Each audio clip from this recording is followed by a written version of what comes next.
side of learning assistance. Okay, and these, like I said, these are just some ideas to understand what CLIL really means or is about. But so far in my explanation, CLIL seems similar, if not the same, as other types of bilingual education.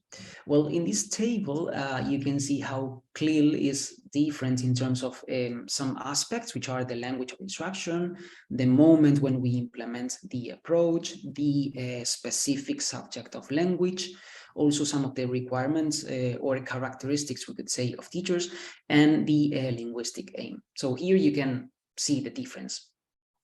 So unlike other forms of bilingual education, in CLIL, the language of instruction is normally a foreign language. That could be English, could be French, could be Portuguese, could be whatever. And this is instead of a second national language, as happens in other types of bilingual education. And also, CLIL is usually implemented once the learner are somehow competent in their first language. I mean, competent to some extent, at least they can speak fluently and they can also read and understand the language. But in other types of bilingual education, the additional language is integrated in the classroom at the same time students are learning their first language. So they are basically becoming proficient in both languages at the same time. Also in CLIL, the language of instruction, that is English, could be German, could be whatever the language, continues to be offered as a specific language subject, which is something that doesn't happen in other types of bilingual education. So in this specific language subject, students basically learn the grammar of the additional language, some vocabulary in general, some syntactic rules, and then in the CLIL specific lessons or class, they basically learn content by using the language. But in other types of bilingual education, this doesn't happen. So this is like a defining idea of CLIL. And as for the teachers in CLIL, they are normally non-native speakers of the additional language. Unlike, for example, in some types of immersion programs where they use native speakers as teachers, or where they also make use or are helped by language assistants. And finally, the last difference is that in CLIL, students are taught the language with the objective of acquiring a certain command of this that is going to be basically a help, or is going to allow them to communicate effectively. But in other types of bilingual education, the main objective is becoming fully bilingual in the traditional sense of the word. Well, also, to understand what CLIL means, there are certain fundamental aspects we need to consider, and I have just included here three. The first one is what Do Coyle calls the 4Cs model or 4Cs framework. And this means that when planning a CLIL lesson, we as teachers need to pay attention and give equal importance to the content, communication, cognition, and culture. Basically, the content is the non-linguistic content. Could be social sciences, could be music, physical education. Communication is basically the language of instruction. That could be English, French, German, Italian, whatever.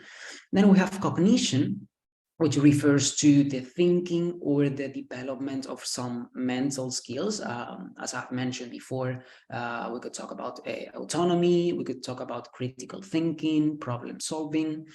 And finally, the culture, which is obviously related to the cultural side of the language, but also about, it's also about the cultural aspects of the students or the content we are learning.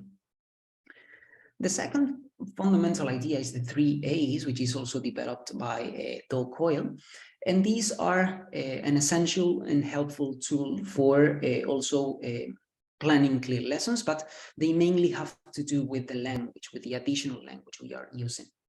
So these 3 A's entail that teachers need to do these three things in this specific order so that a CLIL lesson is effective for our students. So the first thing is to analyze, that is basically analyze the non-linguistic content that we are going to teach, but actually before teaching it, so that we can identify possible linguistic features or possible linguistic, we could say, structures that are going to be needed by students in order to learn the content. So for example, that could be the specific language that our students are going to need to talk and learn about fractions in mathematics, for example. The second thing is to add, that is basically add specific linguistic support or specific linguistic help for our students to learn the content and the language. So that could be maybe difficult words or expressions they are going to need. And finally, to apply, that is basically apply, or we could also say take advantage of the spontaneous language that is going to arise in the classroom, even if it's not related to the content or what we have just planned, but just because it arises in the communication of our students is going to be significant, and we also need to take it into account. And the third and final aspect is the idea of scaffolding, that is, as I've said before, the provision of support or help for our students to understand the language and the content, and also the idea of progression in relation to the language and cognitive skills of our students. Well, it seems quite obvious, but in the case of the language, the demands in the tasks, in the activities, need to go from what the experts called basic interpersonal communicative skills, that are basically everyday language, and then they need to go to what is called cognitive academic language proficiency, that is basically more complex language. And in terms of the cognitive skills, they need to, the demands also need to go from lower order thinking skills to higher order thinking skills. So as a summary of this, it basically CLIL says that activities in terms of language and content need to go from simple and easy to complex and difficult, which, as I've said before, sounds quite obvious, but this is just an essential idea of CLIL. Well, as I have said before, to understand how CLIL works in the Spanish context, I think it's necessary to reflect a little bit on the origins of the approach. And to understand the origins of CLIL, we need to talk about Europe, which is obviously where the approach was born. So for many years, the schools of Europe have faced two main challenges, we could say. So on the one hand, they have tried to provide quality education for a population of students that is characterized by a growing, let's say, a growing number of migrant students who come from different parts of the world. And on the other hand, the second challenge is that they have tried to, or they have faced the problem of adapting to the new demands posed by globalization, which, as you probably know, has caused many changes in terms of social aspects, technological aspects, political aspects, economic aspects, and obviously educational aspects. So in this context, it has been somehow assumed by the European institutions that students need to be prepared to live in this multicultural, multilingual society and basically become communicatively competent to function well in the 21st century. So as a result of all of these European institutions and these European schools have directed many efforts to promote language learning among citizens, basically since the 1990s. So that could be like 30 years ago, more or less. And all of these efforts have materialized into different forms of bilingual, or we could also say multilingual education around the continent, in which basically two or more languages that could be native or foreign are used to teach and learn, obviously, non-linguistic content.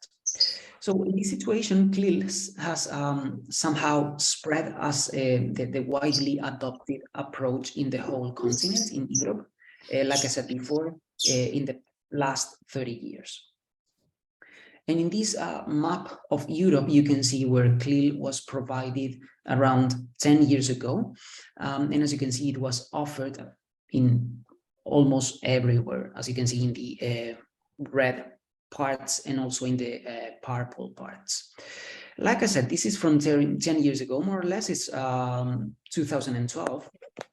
And I can't provide a more recent graphic picture of the situation regarding CLIL provision in Europe today, but the latest report by the European Union, which was published in 2017, gives us new information regarding this. And it literally says, as you can see in the slide, that in nearly all European countries, some schools offer CLIL provision, but that there is no CLIL provision in Greece, in Bosnia and Herzegovina, in Iceland and Turkey, although this type of provision was introduced in 2016 in Montenegro. So it's basically almost all the countries in Europe, with some very few exceptions. So as I have said before, there aren't any more recent reports, but we can actually find examples of CLIL provision in some of these countries. So for example, we can find examples of CLIL implementation in CLIL, although the majority of them are in higher education, normally at university. So we can affirm that CLIL is offered in all the continents so far. But CLIL is not only offered in Europe, because now the approach, as I'm sure that you know, is offered, we could say, all over the world. And here you can see just some examples. So in the Asian context, we have a CLIL implementation in Japan, in China, or in Indonesia, as you will see in the following talk. In the African context, we can mention South Africa and Morocco. In Australasia, we can mention Australia, while in America, we can just mention some examples, which are Colombia and Canada. So as you can see, once again, CLIL is spreading from Europe, where it was born, to the rest of the world. Well, moving on to the situation in the Spanish context, I would like to first explain why Spain is a significant country when it comes to CLIL. And as you can read in this quote by Do Coyle, Spain is basically interesting mainly because of the cultural and linguistic diversity that we have, which translates we could say, into different language education policies and different ways of implementing bilingual education and CLIL.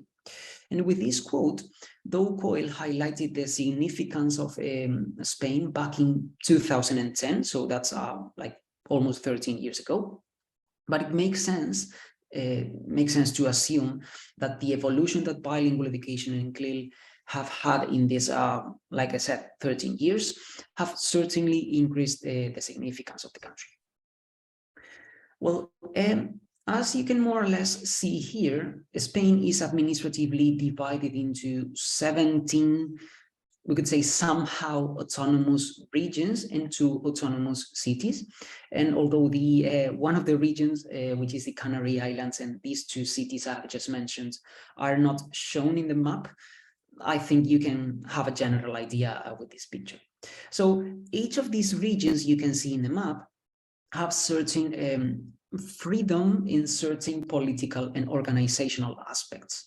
But what is important for us is that in addition to Spanish, which is the official language in the whole country, we can also have some, we can also see or find some co-official languages, which are kind of minority languages, which are co-official just in some parts of the country. And because they are co-official, this means that they also need to have a place at schools.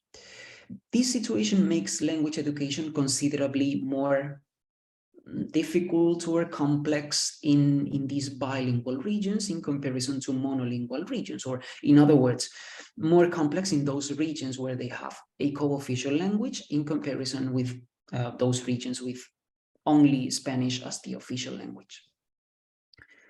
Here you can see again the majority of the regions and the places where these co-official languages are spoken. So the gray areas are those where the only official language is Spanish, which is again the majority.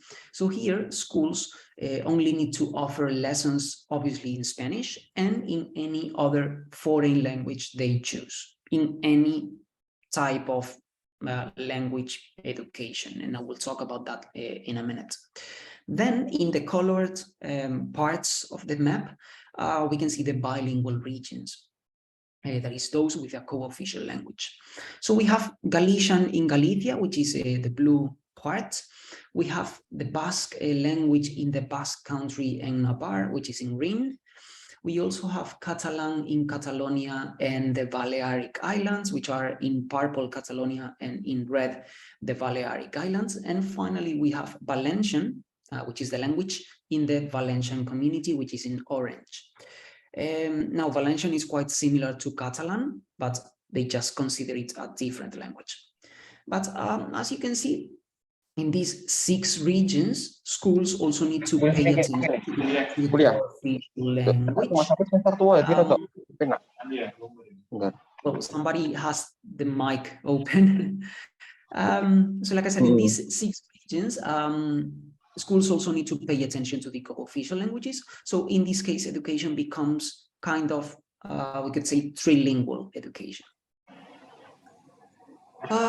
Since 1992, that is 20 years ago, well, sorry, 30 years ago, that's more than 20 years. So since 1992, Spanish regions have freedom to organize education. So since this moment, each of them can adapt somehow the state educational standards to respond to the specific characteristics of their citizens. And in this slide, as you can see, we have we can see the 17 regions and the 2 autonomous cities, and we can see that each of them have their own regional language policy. Now, although all of them, like I said, are somehow based on this state educational law, which is the one that establishes the basic standards, the common standards for the country, each of these regional policies establish certain differences, especially in terms of bilingual education and CLIL. And I will not mention anything else now, but I will revise the situation again in a minute. So now let's move to the history of CLIL in the country. And Spanish bilingual education, as we understand it today, has its origins in 1996 with the agreement signed between the British Council and the Spanish Ministry of Education at that time. And for those of you who don't know, the British Council is basically a British organization from the UK, which has the objective of, we could say, promoting the knowledge of the United Kingdom and also the knowledge of the English language. So this agreement in 1996 was developed to respond to the guidelines that had been set by Europe to promote linguistic diversity and foreign language learning among the citizens of the continent. And the significance is that basically language education, as we understand it in Spain, it changed radically, we could say. So the agreement established bilingual education, but not in a clear way, in around, in 43 state schools, with around 1,200 students between 3 and 4 years old. And as I said before, this is not exactly CLIL, but a specific bilingual education program, which combined content and educational ideas from both the Spanish curriculum and the British curriculum. But the importance of the agreement is that since 1996, bilingual education started to be introduced in compulsory education at all levels in the country, in Spain. In the present, this bilingual program is still in force in 90 pre-primary and primary education schools, and also in 58 secondary schools in 10 regions of the 17 regions of the country. And it is offered, as you can see, to around 40,000 students who are basically learning content through English and Spanish. Following this historical overview, we also have Community of Madrid and Andalusia, which are considered the forerunners or the pioneers of Spanish bilingual education. In the Community of Madrid, in this region, which is in the center of the country, the program, which was called Programa de Colegios Bilingües, started in 2004 in 26 public schools. It was initially aimed at primary and secondary education, although it is still in force and it is currently extended to pre-primary. And nowadays, like I said, it's present in more than 550 pre-primary and primary education schools, and in more than 13 secondary schools. And then we also have Andalusia, in which CLIL implementation started 1 year later.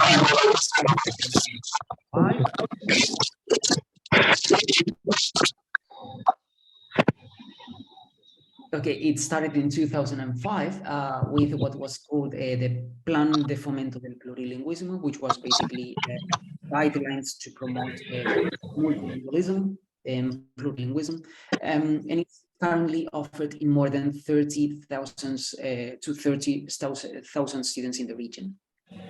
Now, just as an example, in this graph, you can see the evolution in the numbers of schools offering bilingual education in Andalusia, in this region in the south, since 2008. If you have a look at the right part, you will be able to see that last year we had 1,226 public schools, which are in green. We also have 362 semi-private schools, which are in red, and also 41 private schools, in yellow, which are more than 1,500 schools. Now, basically, the numbers are increasingly growing every year. They are getting higher every year. And like I said, last year it was offered in more than 1,500 schools. And for you to have an idea, last year there were around 6,000 schools in Andalusia. So around 25% of all the schools in the regions were implementing CLIL. Like I said, this is just for you to have a general idea of how important the education administration of Andalusia considers bilingual education and CLIL in the region. As for the situation today, remember that some minutes ago, I told you that Spanish region have somehow freedom to decide over education, and that each has their own language education policy, as you can see in this table, which is the same I showed you before. Well, this obviously affects the way bilingual education is implemented across the country. And also, as I mentioned before, there are differences between bilingual and regions. So here you can see some general aspects that are somehow common to all the regions in the country. So CLIL is the common approach to bilingual education, and English is the main language of instruction, although it is also true that French and German are starting to receive importance in school, and they are also offered as languages of instruction. Also, the efforts of all the regional governments to promote CLIL are quite clear now, and also teachers of non-linguistic subjects are those who are in charge of implementing CLIL. For example, the science teachers or the music teachers, while the specialist in the language, that is the English teacher or the French teachers, are basically the coordinators of the bilingual program, and they are also the ones in charge of providing support for the other teachers. Now, this is something that does not happen in this specific way in other countries. However, like I said before, there are differences among regions, especially when we analyze aspects like the hours devoted to bilingual education, also the subjects that are taught through a foreign language, and also the requirements for teachers in terms of language level necessary to teach in CLIL.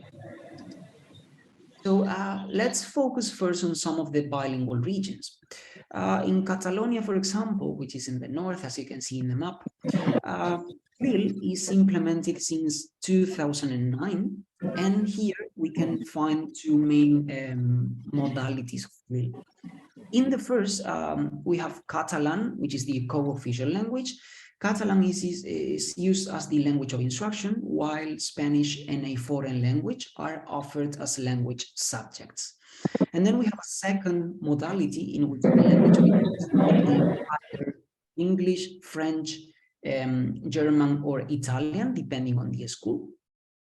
And in this case, schools need to make sure that the foreign language that they choose, but also Spanish and Catalan, receive around 30 or 33% of the teaching hours, each of them. So students need to receive at least 1/3 of all the school time in each of these languages. In the Basque Country, well, actually the Basque Country is quite, we could say, committed to revitalizing the Basque language, which is the co-official language in the region. And this is why since 2010, they developed 3 types of CLIL models in which they use the Basque language, but also Spanish as languages of instruction. So we have Model A, or what they call Model A, in which Spanish is the language of instruction and the Basque language is offered as a single language subject. Then we have Model B, which is the other way around, in which we have Basque as the language of instruction and Spanish as a single subject. And then we have Model B, which is like the bilingual option, in which both of them are used as languages of instruction. We also can find in this region a trilingual model, which is also implemented since 2010, where Basque, Spanish, and a foreign language, which is generally English, are used to teach non-linguistic content, both in primary and in secondary education.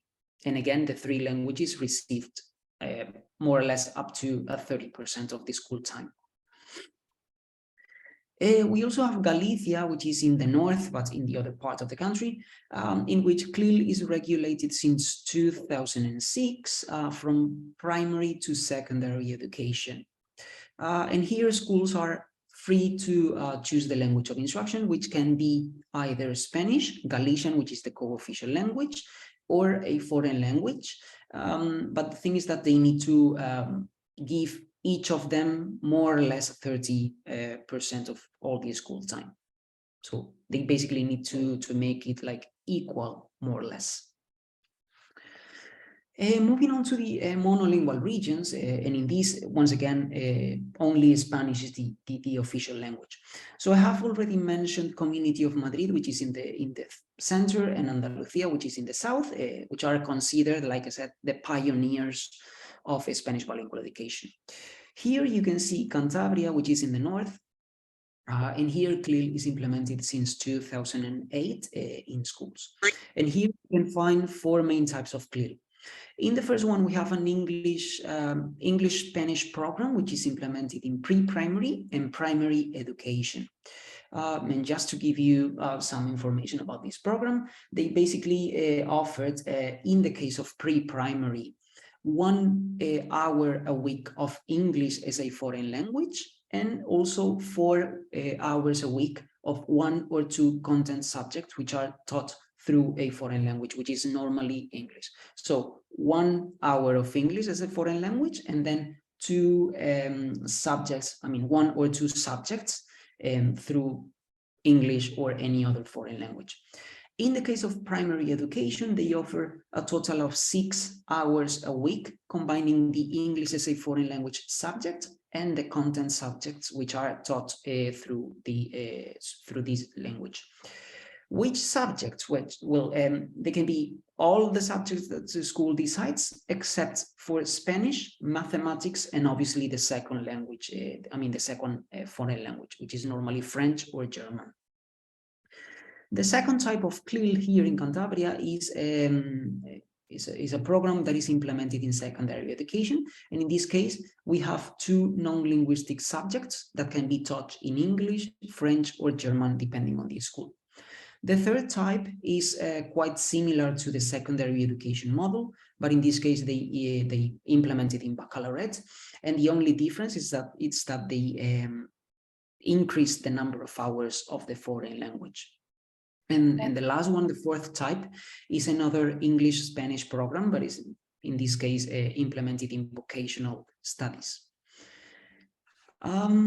In Castilla-La Mancha, bilingual education was first implemented in 2005, and it is now offered in English, French, German, or Italian. And it's significant that they offer Italian because this language is offered in very few regions in the country.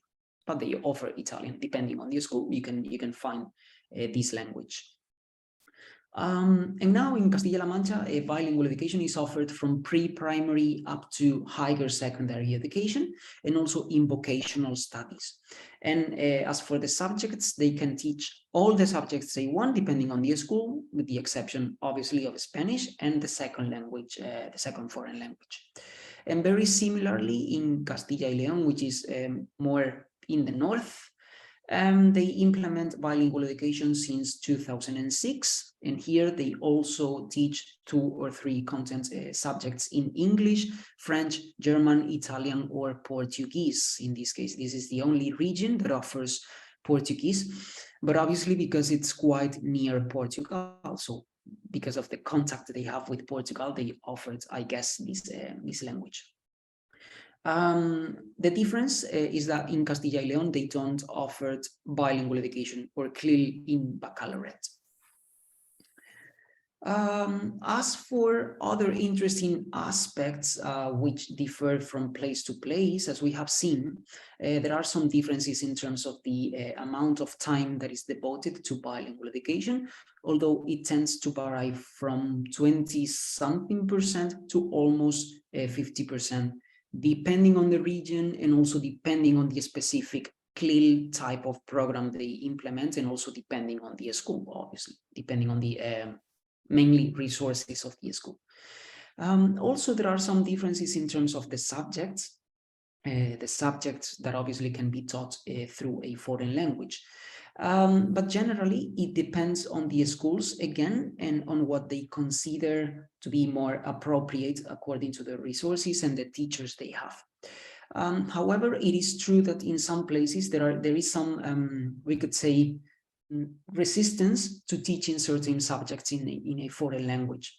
So, for instance, some years ago in Andalusia, which is the region where I live, it wasn't possible to teach mathematics in CLIL. Although now, I mean, today, mathematics is actually taught through CLIL in secondary education. Another example, in the Canary Islands, which I haven't mentioned, it's not possible to teach religion in a language other than Spanish. So this can't be included in the CLIL program. And as for the language requirements for CLIL teachers, well, remember, I have said before that in Spain, teachers implementing CLIL are content teachers, which, as I've said before, again, is not the same in other countries. Well, in all the regions, content teachers need at least a B2 level, which is an upper intermediate level, to teach their subjects through a foreign language. With only 2 exceptions, which are Community of Madrid, which is in the center, and Navarre, which is in the north, where teachers need a higher and advanced level to teach in CLIL, which is a C1, according to the European framework. So, again, differences in terms of these aspects. Well, in this following section, I will revise some of the main achievements, challenges, and criticism of CLIL in Spain according to research. So let's start with some of the achievements. Several studies have shown that CLIL is as it is implemented in Spain, has certain benefits for students, especially in terms of competencies, and I basically refer to the communicative competence, the intercultural competence, and the emotional competence. So basically, because they study in a CLIL program, these competencies are better compared to, we could say, non-CLIL students. In primary education, research has also shown that students like bilingual education more than, we could say, traditional education. While in secondary education, the performance in the foreign language of CLIL students gets better thanks to this bilingual program. In higher education, CLIL students believe that their international dimension and basically international mobility is promoted, and also it has been proved that students' motivation increases thanks to bilingual education. In the case of the graduates from Spain, I mean, those students who have already finished their bilingual studies, they believe that they are more interculturally competent and more, we could say, willing to move to other countries, more willing to travel or to work in other countries. They believe they are better in these two aspects, thanks to their participation in CLIL. And as for the teachers, they are quite positive in general. And in particular, they are positive about the improvement of their speaking and listening skills, and also positive about the attitudes of students towards the language they are learning in CLIL. However, there are also many challenges in this sense. And the majority of them are related to the many necessities that need to be considered by governments and teacher training institutions in this sense. So there seems to be a common agreement in research with the fact that more training for both pre-service and in-service teachers is necessary, and also more funding, obviously, and better materials for teachers. And additionally, it is true that bilingual programs are growing in higher education in Spain, especially in the training of future teachers. But it is also true that more compulsory subjects on bilingual education and how, we could say, how it can be implemented in the classroom are necessary, because obviously it's not only about knowing the content or knowing how to teach the content or knowing or having a good level of the language of instruction, but it's also about knowing how to combine both and, for example, provide support for students when they find difficulties in learning, for example, science through German. And another challenge, which is not addressed in research as far as I know, is the disconnection between the education administrations and schools. But this is actually something quite criticized by schools and also especially among teachers. And the thing is that education administrations don't often consider the opinions, the necessities, or the characteristics of schools when they decide to turn a school into a CLIL school. So they basically decide this on their own without having into consideration the opinions of the school or the characteristics. And the consequences is that schools feel somehow forced or obliged to implement bilingual education, even if they don't want to, or even if they don't have enough resources to do that. So the conclusion is basically that education administrations should take better care of teachers and schools. And finally, regarding the social criticism towards bilingual education in Spain, it is considerably easy, we could say, to find some reports, essays, or even articles, some of them apparently scientific, criticizing bilingual education in Spain. And almost all of them are politically influenced, and this is totally true. But also the truth is that all of these criticism is based generally on a lack of information of what bilingual education in Spain is really about. So these reports criticizing bilingual education, they claim things like there are negative effects on the learning of content subjects, but the thing is that they don't actually clarify, for example, the specific aspect of content that is affected. And they also point at the, we could say, presumed reduction of content in non-linguistic subjects when they are taught through CLIL. So the reports basically say that when they teach, for example, science through English, the amount of content is reduced because it is taught in a foreign language. And this is not exactly as they say, but they criticize this idea. Another unfortunate, but somehow we could say true argument is segregation. Because in some cases, students coming from low socioeconomic backgrounds find it harder to adapt to the bilingual program as, for example, their parents don't have enough resources, time, or knowledge to help them. Because unfortunately, research has shown that there is a correlation between the educational background of parents and the results of students who study in a bilingual program. So this is a negative argument, but sometimes is unfortunately true. Additionally, the lack of training of teachers is quite controversial. And in this sense, some of these teachers feel forced to learn languages, even if they don't want to teach their subjects through a foreign language. And also in relation to this, external companies are taking advantage of the situation. Basically, that teachers need language certifications to teach in CLIL. So these companies are taking advantage of it, and they are doing business with increasingly expensive language tests. And finally, criticism is also directed to the role of English as the most common language of instruction, as I mentioned at the beginning. And they also criticize that bilingual education apparently focuses too much on employability, which shouldn't be the main objective of education. Moving on to the final part of my talk, and I will finish in 2 or 3 minutes. And this is again in connection with criticism. I would like to present some ideas for moving forward and improving the situation around bilingual education in CLIL. And first, as I have said before, it is necessary to provide teachers with better training, as well as more materials and more funding.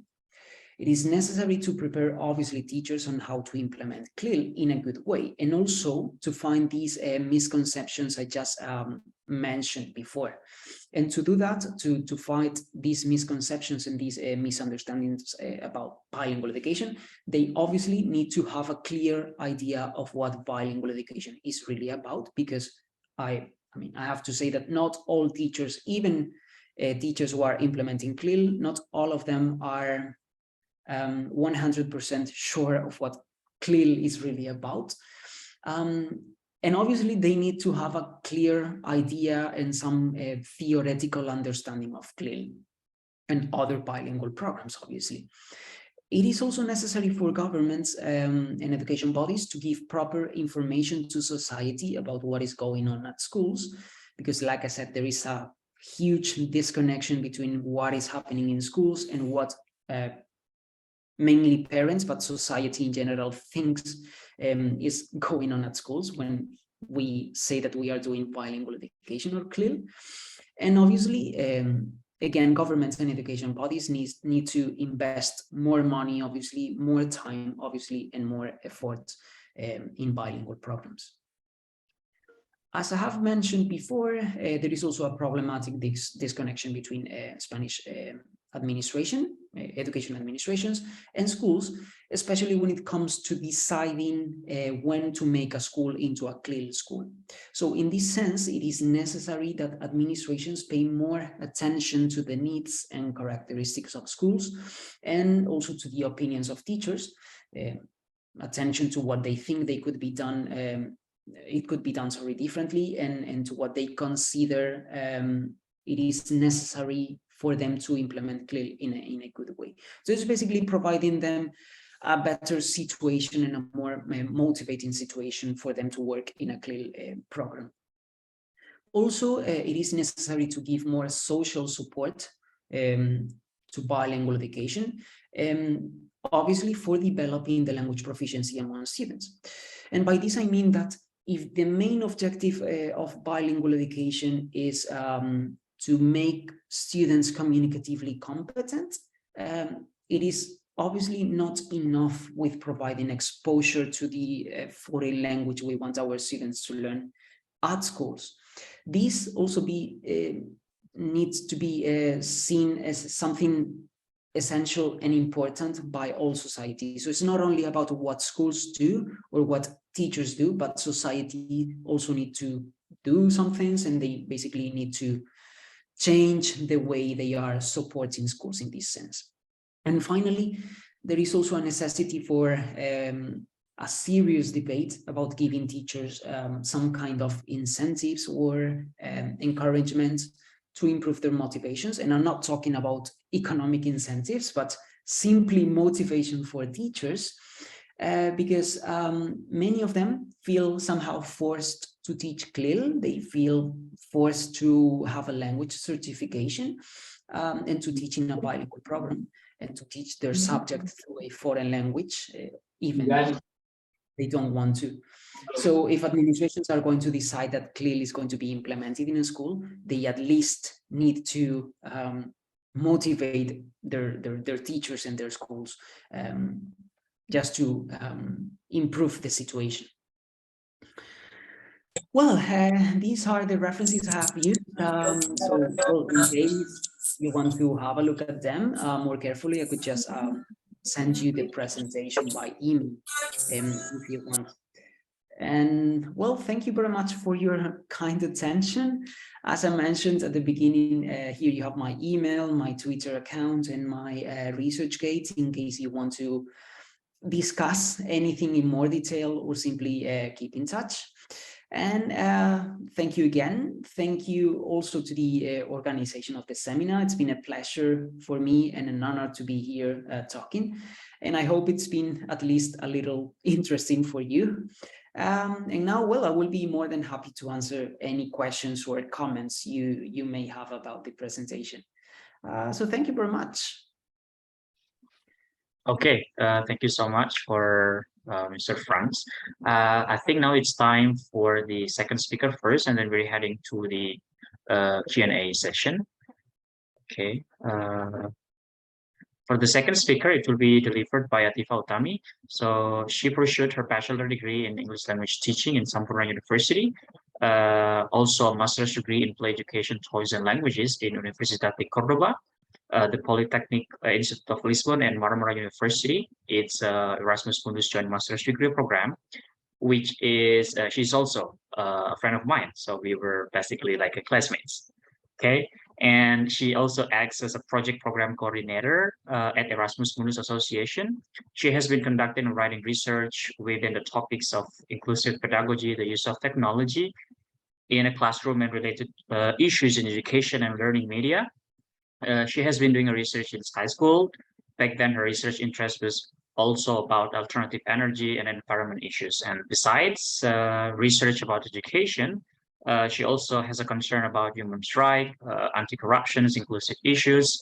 And during her study, she was actively working in some youth movements and international NGOs, such as Youth Educator Sharing Network, Jakarta Moral Movement, and Anti-Corruption International, and Special Olympics of Indonesia. I think it's going to be very interesting talk as well from Atifa, because I know that in the previous she also has conducted research about this CLIL with France. So let's hear about how CLIL approach was implemented or is implemented in Indonesia. We have seen of how CLIL approach is implemented in Spanish with a very various way of between one province to the other. Is it like a different policies? And let's go for this Indonesian context.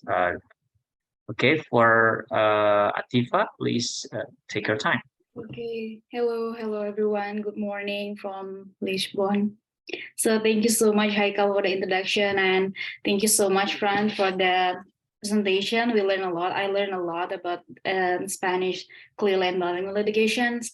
And of course, I would like to extend this discussion by sharing more on my experience as a product of the bilingual of education in Indonesia, and then as a teacher as well. So I was teaching in some schools which using the bilingual approach, or we can also mention is a CLIL approach maybe.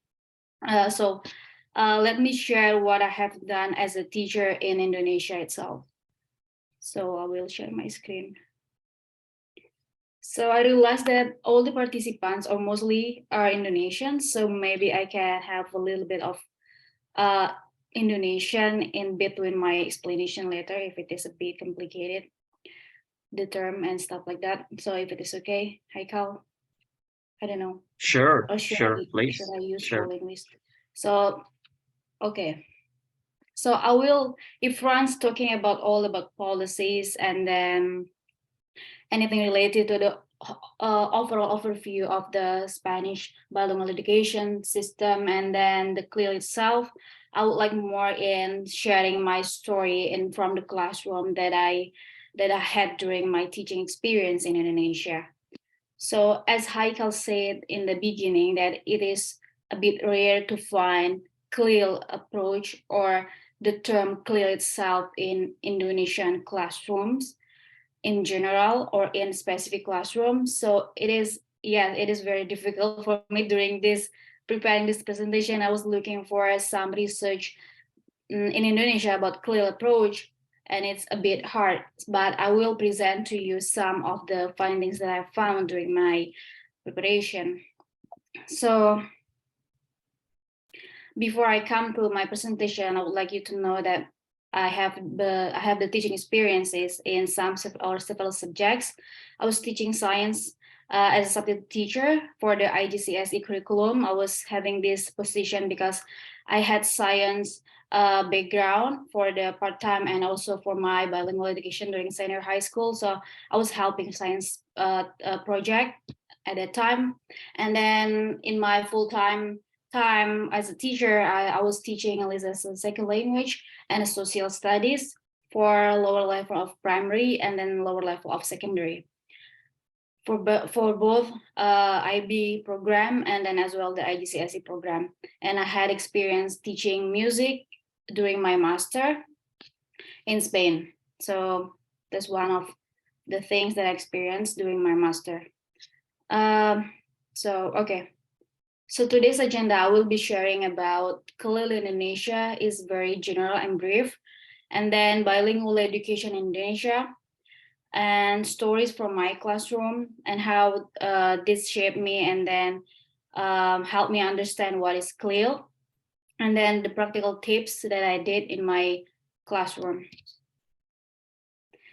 Before I start, may I know how many of you here comes from, I don't know, maybe you come from different regions and teaching different subjects or different level of education. Maybe you can share in the chat so I can understand better my participants and my audience here.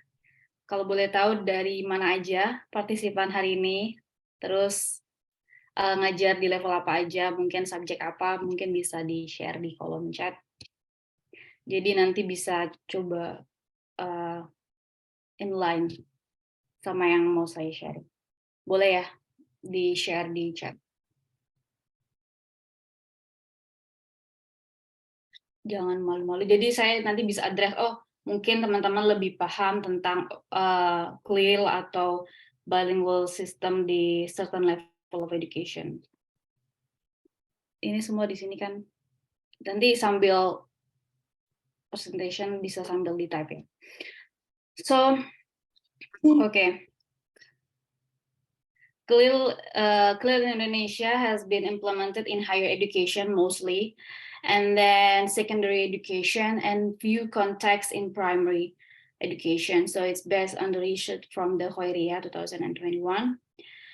Jadi berdasarkan penelitian ini yang dilakukan systematic review. So this research has been done in systematic review, combining all the research, all the practices from the classroom in Indonesia. And based on this result, it says that 45%, almost like 10 out of 21 cases, the CLIL itself or the approach that is identified as a CLIL has been conducted in higher education and mostly in the vocational programs.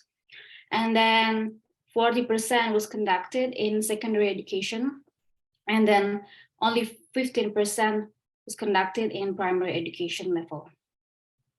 And it is commonly found in the English as a foreign language context, And it's also said that it will be good if it is supported by the bilingual education system in general. So there will be following a discussion about the bilingual education system and the foreign language classroom itself. And it's usually a combined with the project-based, task-based, and genre-based learning. So it is more focused in the EFL discussion, I guess, for these three approaches. So talking about bilingual education in Indonesia, I'm a teacher, trainer in the, okay. Maybe anyone else can share as well from Indonesia. If you're a teacher or teacher trainer, or you are a student teacher, you can also share here so we can discuss more and I can understand better your needs and your interests in CLIL. So as you may know that we have this bilingualism and identity concern in Indonesia. That's why if we take a look in the education system or information in Indonesia, we used to have this what we call international schools, which is very good in my opinion, because they have like this immersive or bilingual education system within school, which the schools that were addressed by government, they are capable, or they have the sufficient teacher training programs to deliver the content itself in foreign language, which is more likely or mostly English. And usually this school, they also have the additional languages taught, like Japanese, German, and something like that. Like it was happened back then, only few years for primary to secondary education, that what I heard.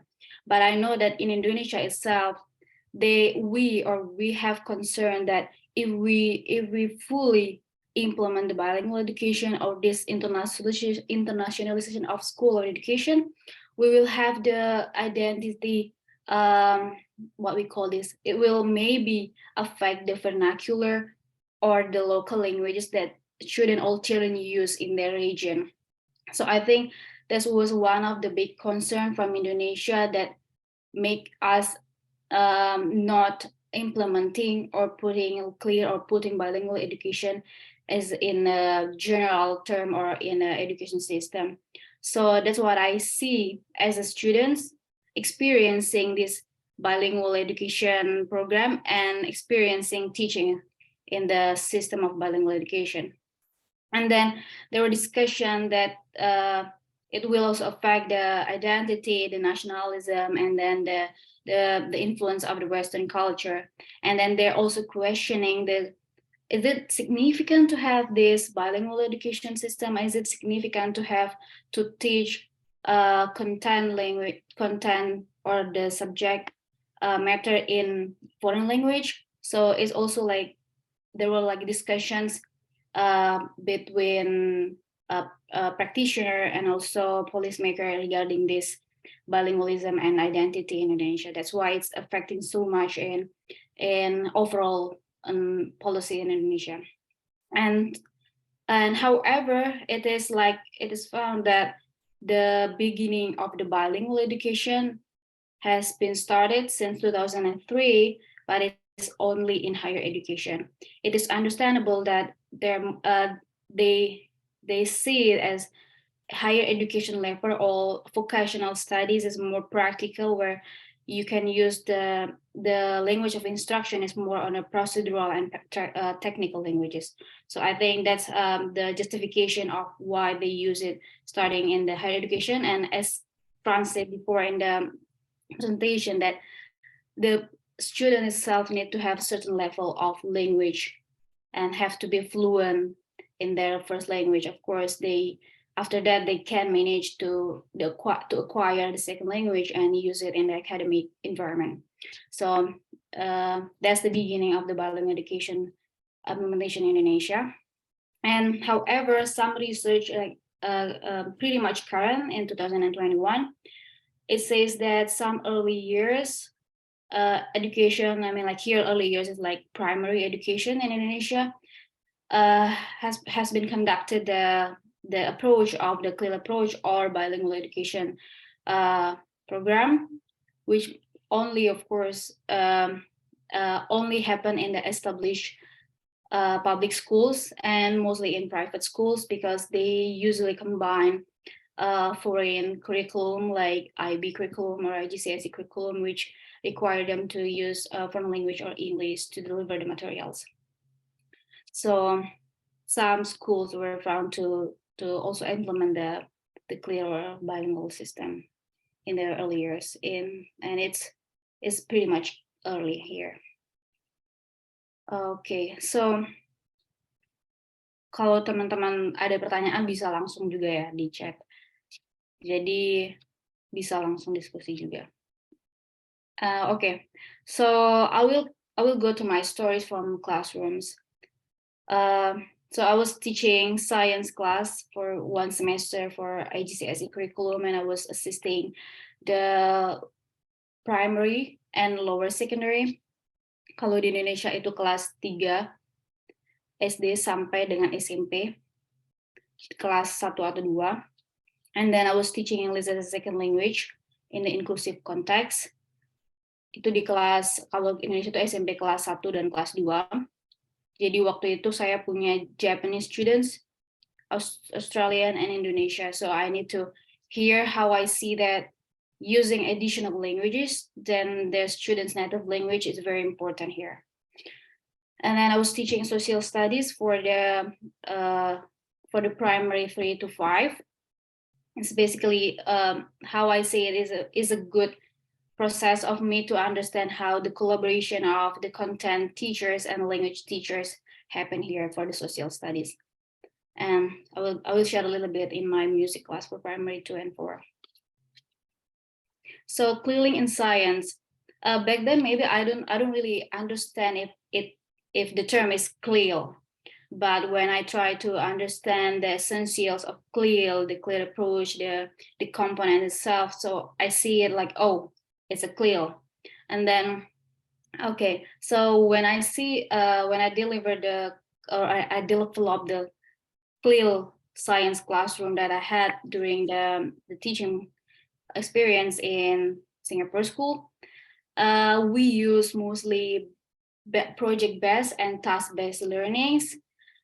The one that I mentioned before, that usually CLIL Indonesia were incorporated well in these 3 things: project-based, task-based, and genre-based.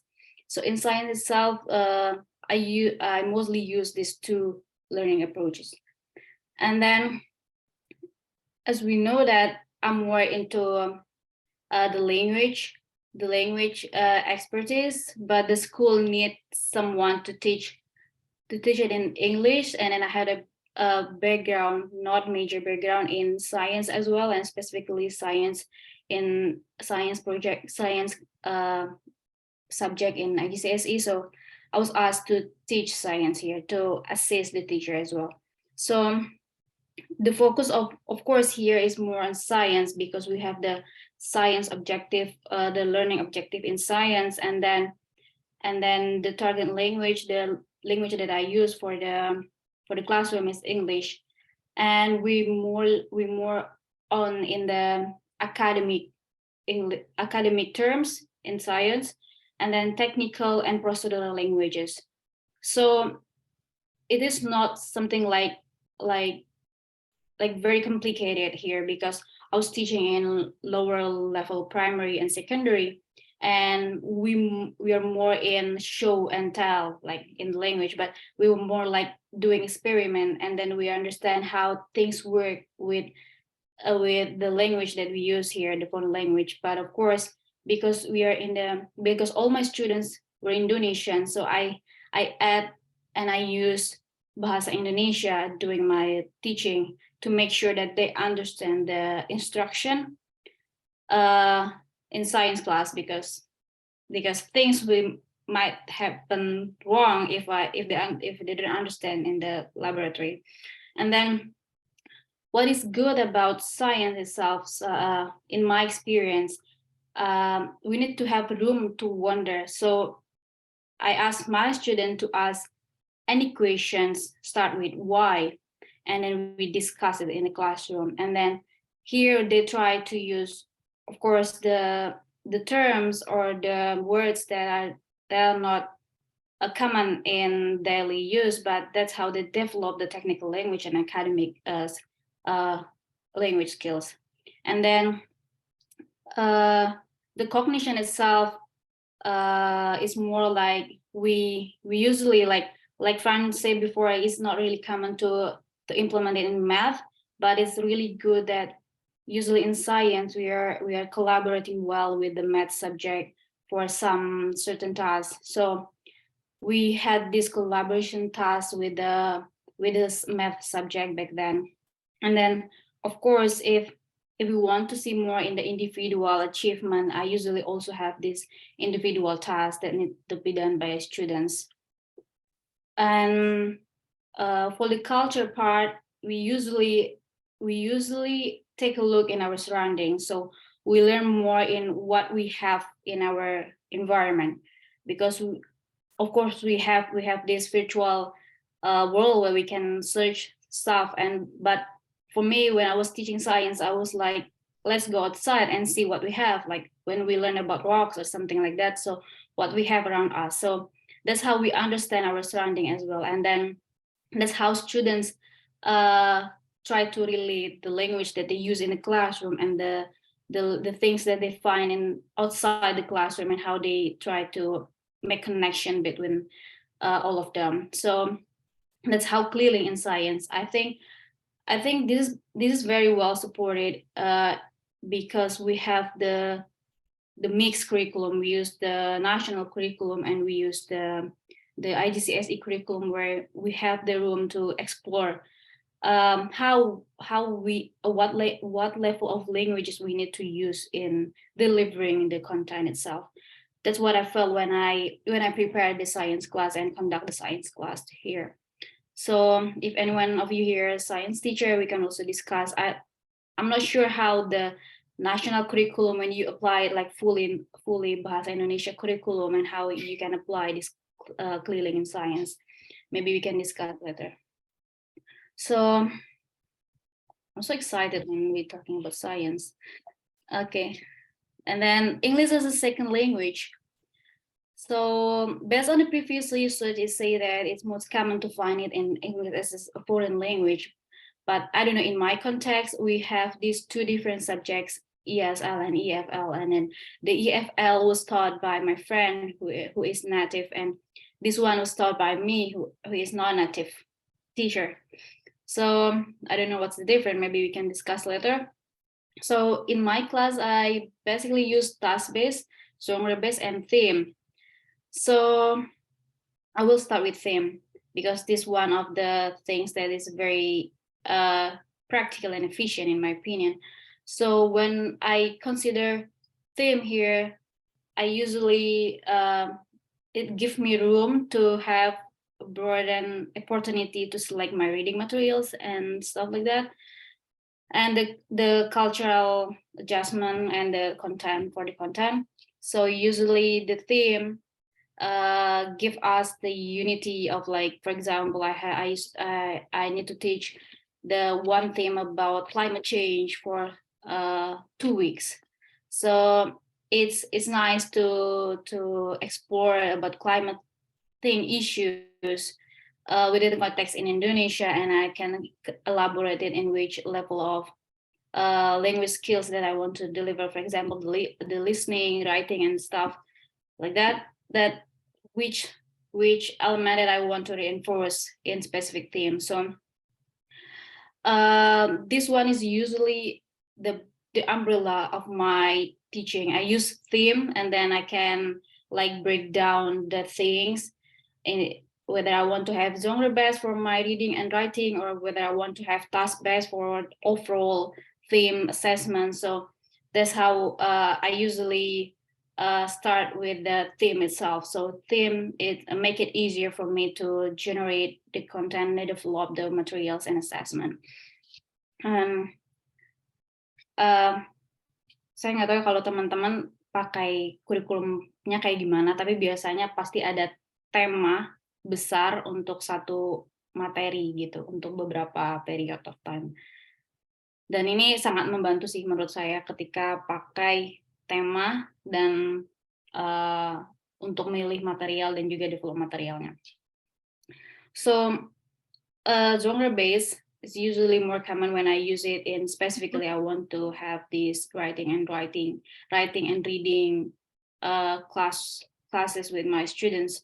So I still remember the genre based learning. Usually we're based on the theme and then based on the overall assessment with my students, and I see, oh, my student like in a technical or procedural skills, so I will choose the basic text type, and then we're gonna select one of the reading material for them. And then I still remember that I had these two students, one from Indonesia and one from Japan, and because I have certain level of Japanese skills, so when I was teaching writing with my Japanese student, I was trying to bridge this knowledge of the writing construct in Japanese and in English, and I saw that she understood better when we deliver it. Like even though it's not a fully things in Japanese, it was back then, but it helps her to connect how these things work in foreign language and how these things work in my native language and how they connect it, and then how to bridge this understanding. And then that's how important the use of additional language. For example, in my bahasa for my Indonesian student, I use, of course, bahasa to help him understand, oh, this is like this in Bahasa Indonesia, or you can elaborate, or you can use Bahasa Indonesia first before you translate it into English or something like that. So I always make room that there's always room to make mistake, and you don't need to worry, and you can always use the word or the process that you feel like comfortable with.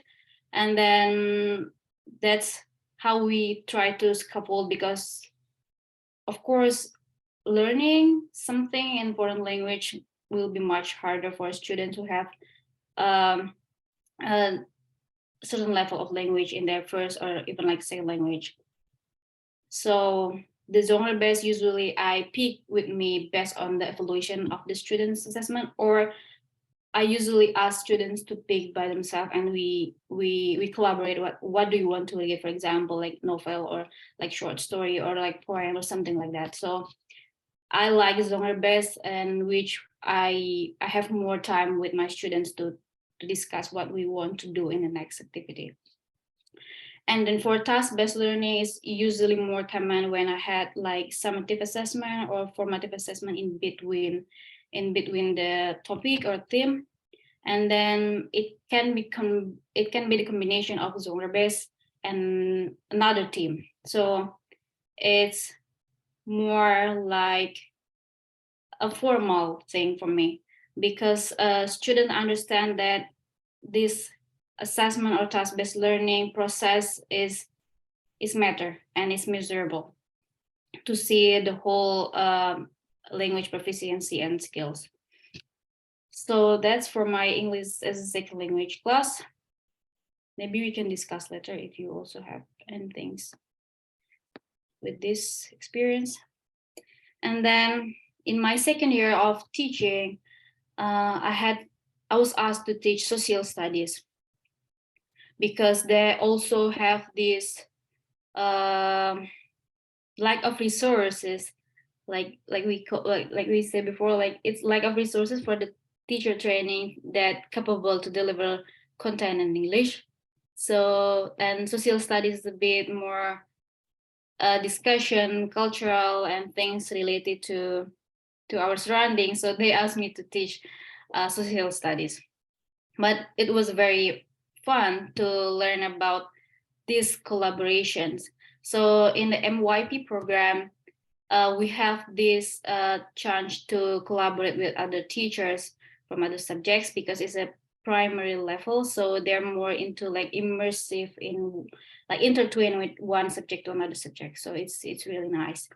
So for the content and cultural context, for me it's easier to connect them, because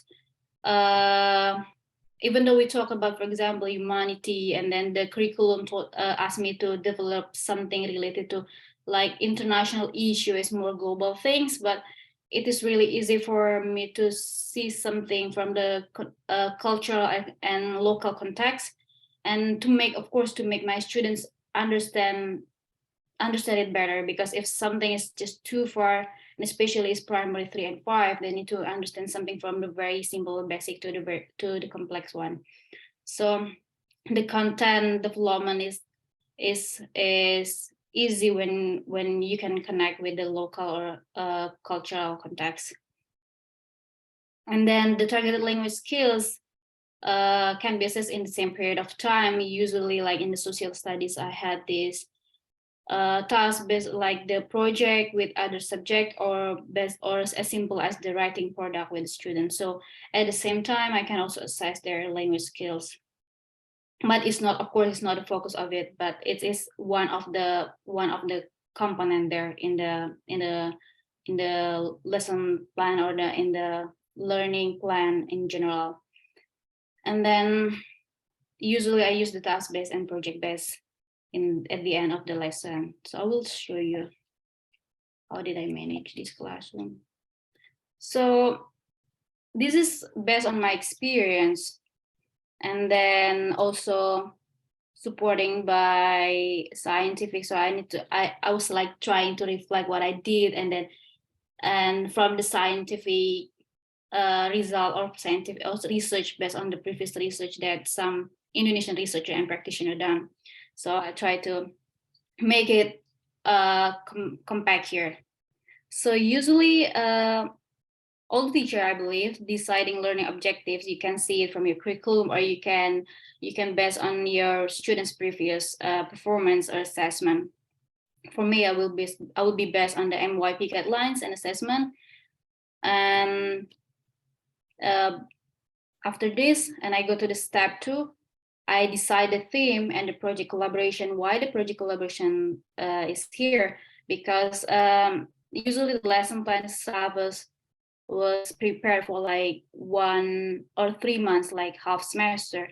So I need to see in which theme or in which period of time I can collaborate with other teachers, for example, English teacher, or usually with the art teacher. So it's very nice to see it at the very beginning here. So I break down small tasks that I can do with my own in my classroom, and the tasks that I can collaborate with other teachers or subjects. And then, of course, this like discussion, I didn't decide it by myself, so I need to discuss with the teacher from the other subject. And then mapping content and language competencies is more like doing this very technical, like the step-by-step or the activities and the language skills that I want to achieve in certain session. So for example, we talk about humanity and what are the language, or what are the words that they will learn about humanity and stuff like that. So I need to also mapping out here in my lesson plan before. And then how can I assess them? Did I assess it in a daily basis, like like behavior observation or language check, something like that. So I usually put it here. They usually have,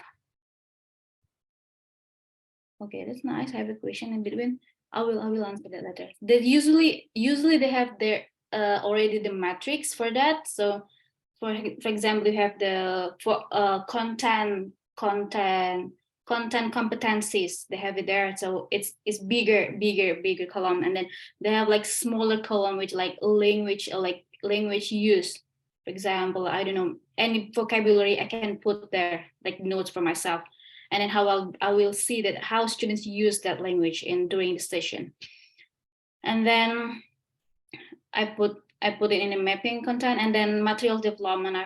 After I set up all the projects that I want to do in a collaboration with other teachers, and then the language that I want to achieve, and then content focus and stuff like that, I start to to find out to develop the materials, whether I want to have more readings or I want to have more like video showing, or I want to have more like activities like interviewing, observing, and or anything. So it's here selecting and or making appropriate reading materials and learning materials.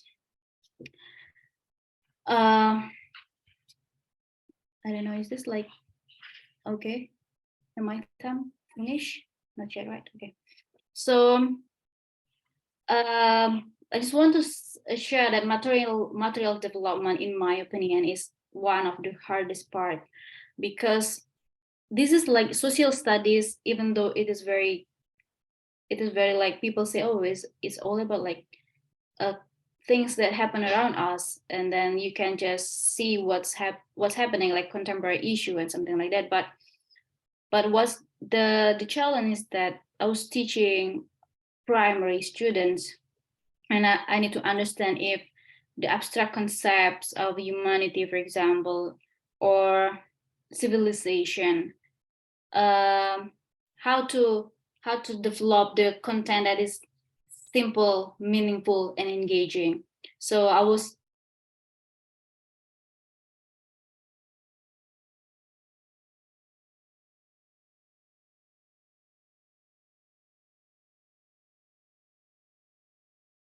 my experience teaching English, and how I can make it the learning itself, like the content is understandable and meaningful, but they also know how to use the languages because it's very connected with daily life. So I think this process of the material development is, for me, is the most challenging part. And it's fun because you learn a lot during the process of this. So I totally agree when they say CLIL develop students and teachers language competency. Is very, very true. And then delivery. So as I say, create a learning environment that engaging. You need to know your students, you need to know their needs, their interests, to make it engaging. If you're teaching about civilization, and it is just too far, too abstract for them to understand, of course they will not interested in talking about it. So this one you have to have in deciding learning objective and things like this, you have to be very careful and be, for me, I have this term like being a responsive teacher. So you see what's happening in the classroom, and when it's not going well, you know how to do next. Like you have the alternatives. That's what I always do in the class. And making sure to address specific scaffolding based on students' need. Like for example, like what I said before, I have a Japanese student, and when I see her confused about the language or the sentence construct, I go back to the, okay, you know, in Japan you have this, and then in English we have this. Or if you have like students who doesn't really speak well in Bahasa, and you know the local language that you can use to help them, you can always use that. That's what I like about CLIL. You use the additional language, and it's not only English. So that's a brief steps that I did when I was teaching science and social studies and in English. Maybe you can also share later how you prepare your class. A music class is not Indonesian context, but I had experience teaching music. So what is good about music, or maybe other subject like sport, maybe we see, listen, touch, and do more in body movement. So that's good when you don't really use like a complex languages for language. Like your students can see, and your students can do the demonstration. So even though, yeah, I know that there will be like communication, limited communication, like two-way communication will be limited, but more on demonstration. But it's good to develop the technical languages, the specific term that you use in the specific subject here in music. And then, like I said before, you need to be like a responsive teacher. When things not go well, you can always use an alternative ways. So that's from experience. I will talk much about this because maybe it's not really a core subject here in Indonesia. So challenges. In my own experience, I felt like these challenges, I think. I know as a teacher here, we have a lot of things that we need to do. We have a lot of things that we need to achieve, maybe like learning goals from the curriculum itself, the examination schedule, and so on. And other things that maybe not related to the academic, but you need to do it. So I know that it may take some time. Like I said before, the material development that I felt like is one of the most challenging part. And it is hard to manage to do it all. And the lack of the resource, like teacher who can do both teaching content and using foreign language and delivering it is really limited in Indonesia. And of course, by having limited resources, you need to do a lot of stuff at the same time. So I know it's a challenge for an individual and in the nation context. I guess it's relevant as well. And I know that it started in secondary in higher education.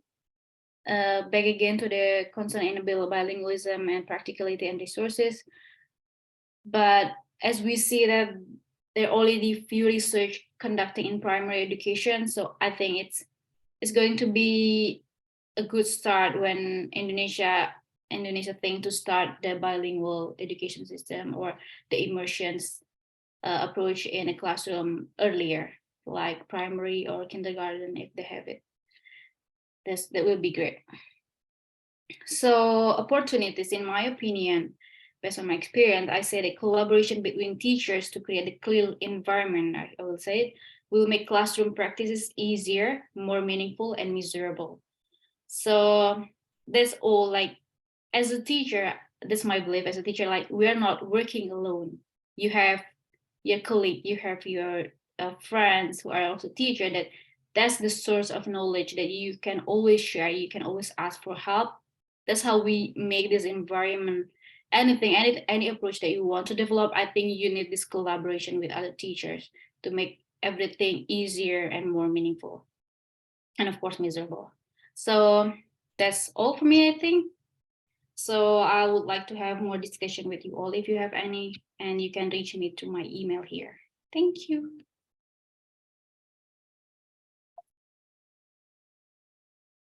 Okay. Okay. Thank you very much. It's a very nice presentation.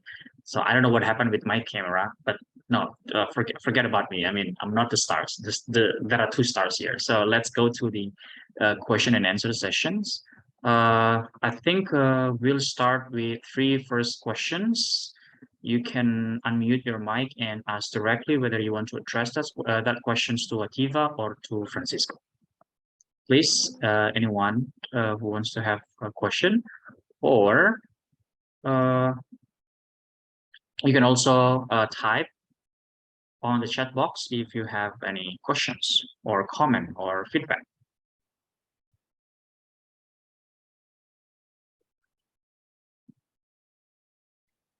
Any questions so far? I think we have one comment, Haikal. Oh, okay. So we can start with that comment or questions first, Eva. Please take your time. Yeah. Okay. I can give comment for this statement. It's about CLILL in university. I want to conduct a research about CLILL in science class because it looks like okay. You have, and what do you think about the international class program? Okay, so CLILL in science class. If I may mention it, it is very rare in Indonesia to use the word CLILL in the science class. But I think it will be easier to identify it by using the essentials that Franz shared with us, or you can also check the more further like components or part of CLIL from, maybe you can ask Franz about the colleague, if I'm not mistaken. What's the name of the researcher, Franz? Yeah, COIL. COIL, yeah. I believe they're like this instrument to identify if it is fit to the term CLIL.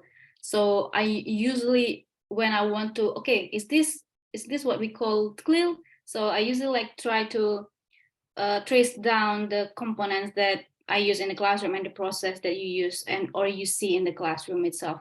So it's easier for you to see if it is clear or not. So that's my opinion about that. I don't know if Franz has opinion about CLIL in science and how we can differentiate and identify them. Yeah, well, like I said in the first part of my presentation, like there are no written rules to say that you're doing CLIL or not, but the important thing is that you somehow try to balance the language and the content. It's not only about using, teaching all the content. In this case, we're talking about science, but it's not about only teaching all the science subject using, I don't know, English or whatever the language you're using, but it's also about supporting the learning of students by maybe integrating their first language, could be Spanish in my case, Bahasa Indonesian in your case, could be like, yeah, the thing is that you need to identify whether you are like, I don't know, considering all the situation in which you are teaching rather than just throwing the foreign language or the language of instruction into your classroom.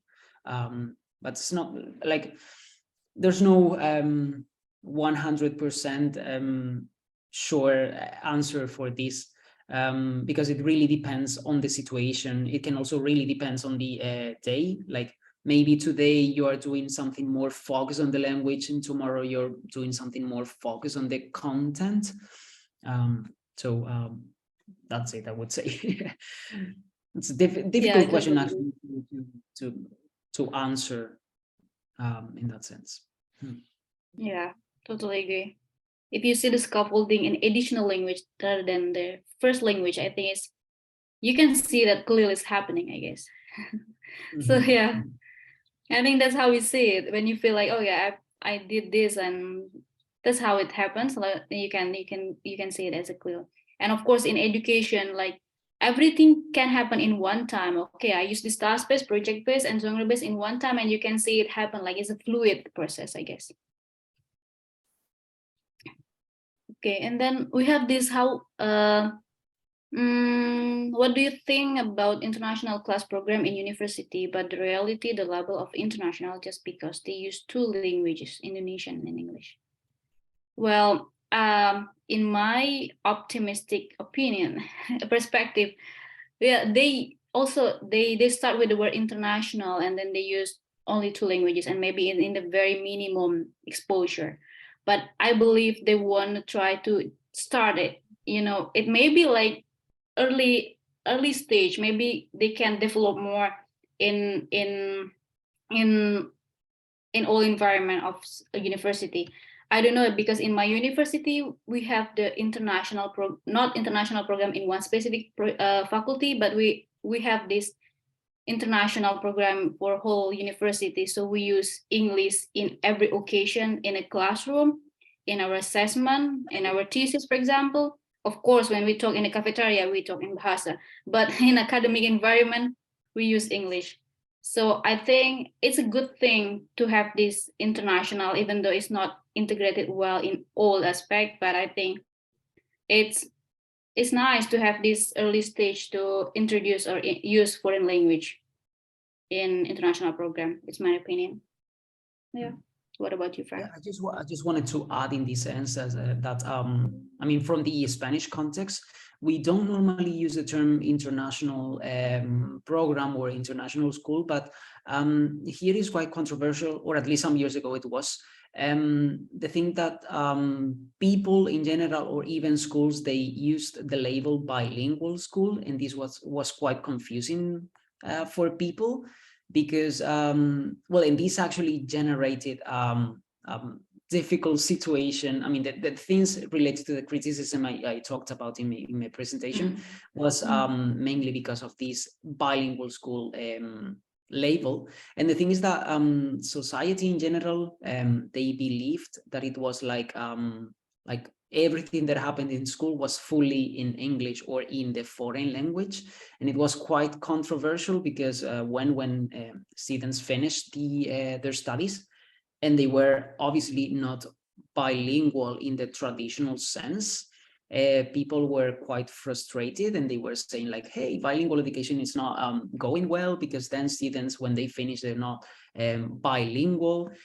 The thing is that it's a confusing term. So this is my personal opinion. Yeah. We should Exactly. we really like think before using the label, I mean, either bilingual school or international school or international program.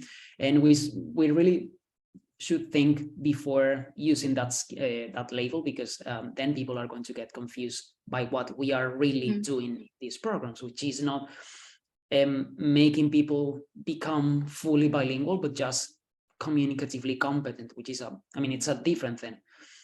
So yeah, there's always like that in Indonesia. We use the international schools, not bilingual. That's why it's a bit hard for me when I say bilingual education, but I need to deliver it in the context of, okay, bilingual education itself. But we use all the time international schools, which is English, and a bit of foreign language like Japanese. You can take that, or you can, if you don't want, you don't need to take it. That kind of thing. So yeah, that's in practice. Any more questions, everyone? You can ask in Bahasa if you don't feel comfortable. So I can also deliver it to Franz if you have something in Bahasa. Yes, please, anyone, if you have any questions, concern, comments, feedbacks, please, as Tiva said, you can ask in Bahasa Indonesia first, and then we can translate it to our friends. And yeah, just to add from my perspective as well, I think that's what I know. And I just realized when Fran say that it's not pretty common for Spanish university or school to say the word international programs, but instead they actually say subjects taught in English, for example. But in Indonesia, it's like totally different. Even from the department itself, the Department of Psychology in Indonesia, we can have two different, let's say, departments. It's for international program for psychology, for example, and then like a regular class or regular department for psychology. So instead of having those very specific approach, and yes, just have, let's say, English as one of the vehicular language, then they can call it as international school, which is maybe will not be simply considered as a CLIL approach, because it's not simply like deliver the language in English, because CLIL, I think, more a foreign language, is not only English. And yeah, I think it's interesting. I just realized it when you say it, and oh, okay. Because when I was there, I didn't see any, or when I opened the website of UCO, I didn't see any like a specific international program. Instead of they say subjects that taught in English, for example. Okay. Any more questions, everyone? If not, I think we are heading at the very last minute of today's Maybe if I can ask to Franz, sure. Like, it is interesting because I talk in the perspective of a teacher, and then I want to know if Franz, how did you see the perspective of the preparing the teacher for, you're like a lecturer, like preparing for the student teacher who will be teaching, maybe in CLIL, bilingual education or anything. How do you see the progress in Spain? Like, oh, we are ready for this, so we are well equipped with this. So I don't know, how do you see it from the perspective of the teacher trainers? Yeah, well, in my case, I don't teach like for the bilingual, because I don't teach any methodological subjects for CLIL teachers, but I am more an EFL educator. But in my last year at university of my degree, I received a specific subject which was about methodology that you can then apply in a CLIL classroom. And in that case, I think that the thing has evolved a little bit from that time. And this is like 6 years ago or something like that. So I would say that the situation is getting better. Now teachers are receiving more training in general, information in general, more resources, more strategies they can apply. But me as a teacher educator, I have never taught this kind of subject, so I cannot give you much information about that. But I would say that in general, it's getting much better.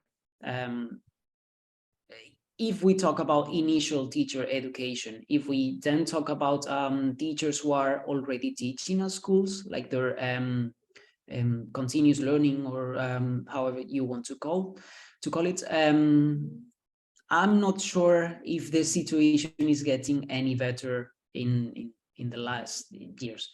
I mean, because teachers, you just need to talk to some teachers working at mainly high schools, because I would say it's easier for, I mean, not easier, but more common for primary education teachers to receive training for bilingual education. But in the case of secondary education teachers, they don't, I mean, their opinion is that they don't receive much training in this sense. So this is why it's controversial, and this is why people in general, I mean, not everybody, but some parts of society in Spain criticize bilingual education, mainly because there's no much training in that sense. Yeah. Indonesia having this exposure to foreign language is a privilege. Can you imagine that? So let alone the resource of the teachers. So it's a big thing. We are progressing, but I think it's a bit slow. We have a lot of things to handle, I guess, in Indonesia. So that's why you see me teaching social studies, English, and other stuff, you know. So they have this lack of resources for teachers. So I hope to see good things happening in Indonesia in regarding this use of foreign language and immersive program. Thank you so much, Franz, for the discussion. Thank you. Your presentation was quite interesting. Also because I only have like the experience or knowledge about the Spanish context, so I have never read or heard anything about the Indonesian context in relation to bilingual education. So thank you very much for your talk. Really interesting. Sure. Yeah, it's hard to find it in the research, so I just tell my own stories. Okay. Okay. We also have some comments here from Christina, from Sarah Lister, from Resti Cartini. I agree with Frances that teacher training in CLIL is more improving in Spain recently. Yeah, I mean, it's, you said like for runner regions, I think it's also including like Madrid province and then also Andalusia. Like, wow, it's a big achievement. Okay, I think we have a question. I think someone's raised their hand. It's Cecilia Angelina Mari. You can have your questions, please, by turning on your mic, please. Okay, thank you. Kakak mau izin bertanya untuk Kak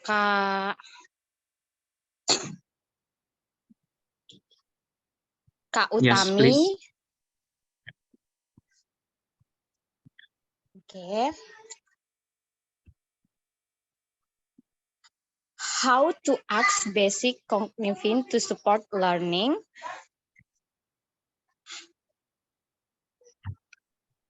How to what? How to tax basic cognitive to support learning? I mean, how Okay. to teach, maybe. Yeah. Okay. Mhm. I think it's. Do you mean like the basic content or the basic to develop, or the cognitive itself as a part of the consideration in developing lesson? Maybe which one should I address here? What do you think, Heiko? What is like about the content or about developing the cognitive skills or something like that, or content? Oh, jadi ini lebih menekan kepada skill ya, Kak? Kamu mau yeah. nanya apa? Mhm. Oh, skills. Maksudnya untuk cara kognisi berbasis tugas tuh untuk menunjang pembelajarannya tuh bagaimana, Kak? Okay. So I will explain it in bahasa and I'll translate it, okay? Oke. So, jadi biasanya kalau mau lihat, tadi kan ada task based learning kan ya, berarti kamu mau lihatnya gimana sih buat membantu kognisi atau mungkin level dari pengetahuan kontennya lebih mudah gitu kan. Jadi biasanya aku ngeliat dari assessment sebelumnya. Jadi kalau kamu guru yang udah ngajar beberapa semester di sana, kamu bisa lihat, oh murid saya ini di project sebelumnya atau di topik sebelumnya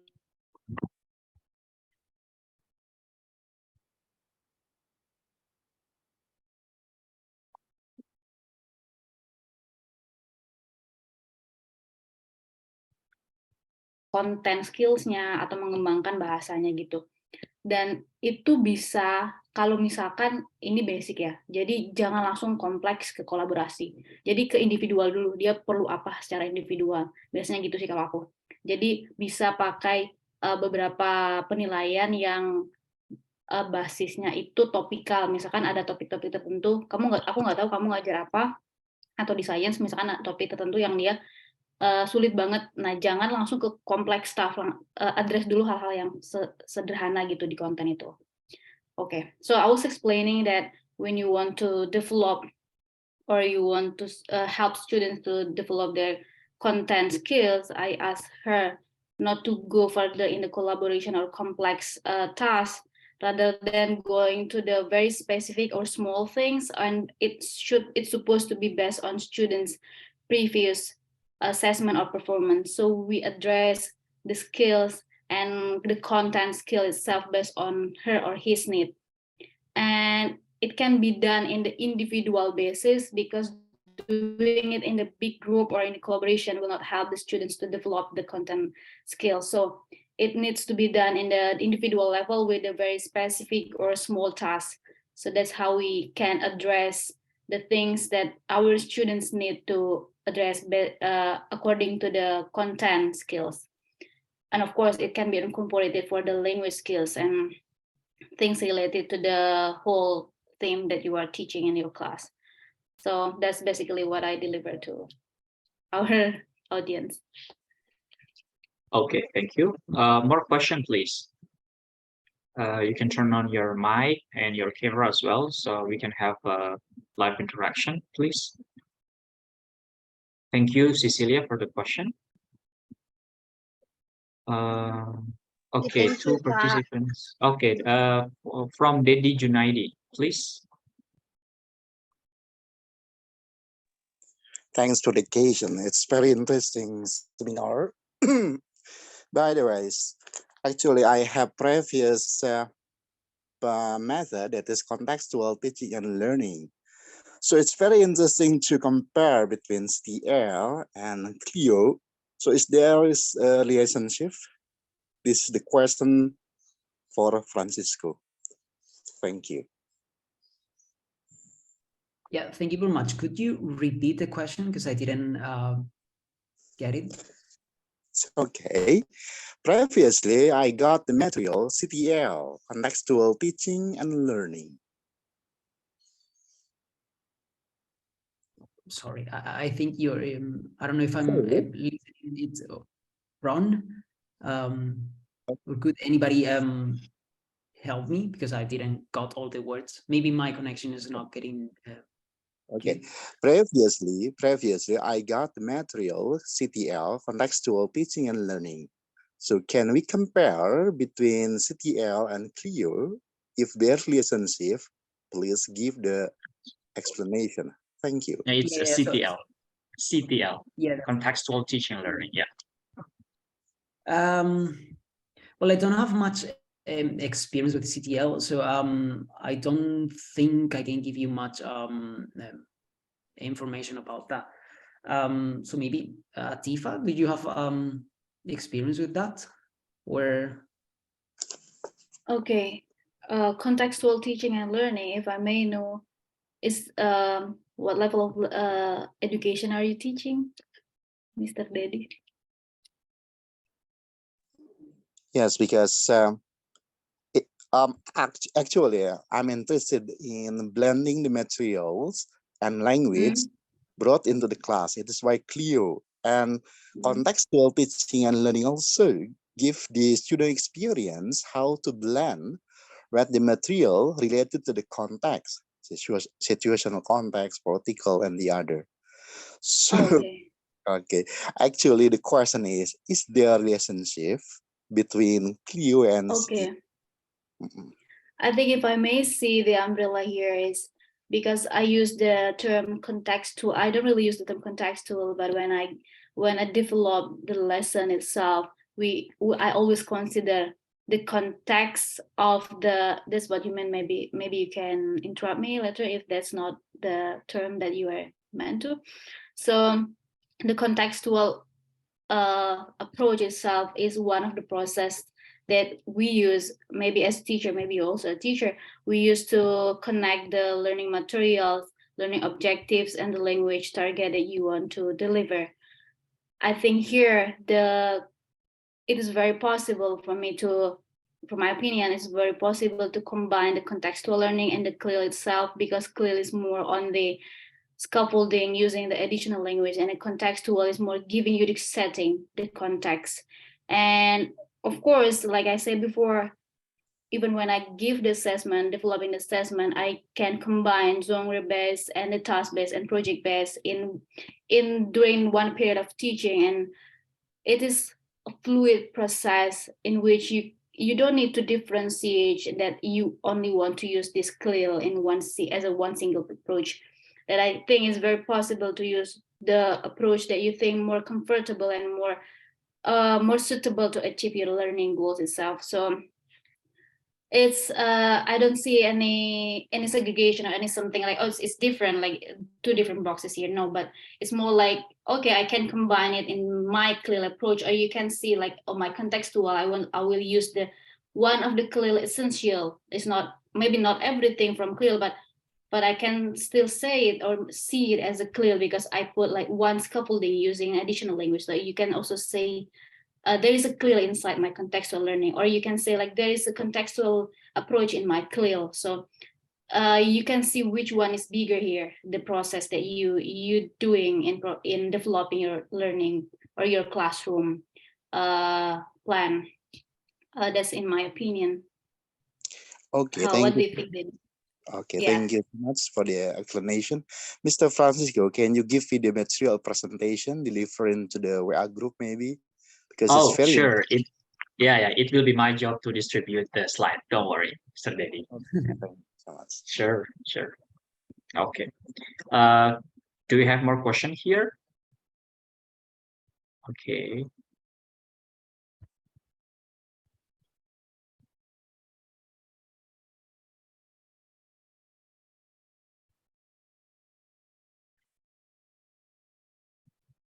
Okay. If Yeah. do we have? Mm. Oh, we I have think here in the chat box. Oh yeah, just comment. Okay, I think we have no more questions. Okay, sure. Okay. Okay, let's see. Okay, so I think that's all for today's webinar. So I would say thank you very much for Franz and Nativa. It's very, very interesting topic to share, and how we see the differences between the implementations of CLIL approach in Indonesia and in Spain. We know that at least here, me speaking as an Indonesian, is that the term of CLIL approach is not pretty common, but at some point, maybe some schools, they have tried to implement this type of approach by, I don't know, adding more the term of international than use English or add any other languages as the vehicular language. We also have here, at least in Indonesia, not only English, but also some inclusive education. They also, let's say here, use Arabic to teach and also to learn. At least from my perspective as a university teacher teaching in Gontor, maybe in Indonesian, or the participants from Indonesia, they know pretty much about Gontor, where this bilingual education, it's also exists. They use not only English but also Arabic to teach. So I think it's very interesting to talk and to hear about this. So if we don't have any questions, maybe the last I would like to present our token appreciation for Francisco. Okay, let me open it for a while. Give me some time, please.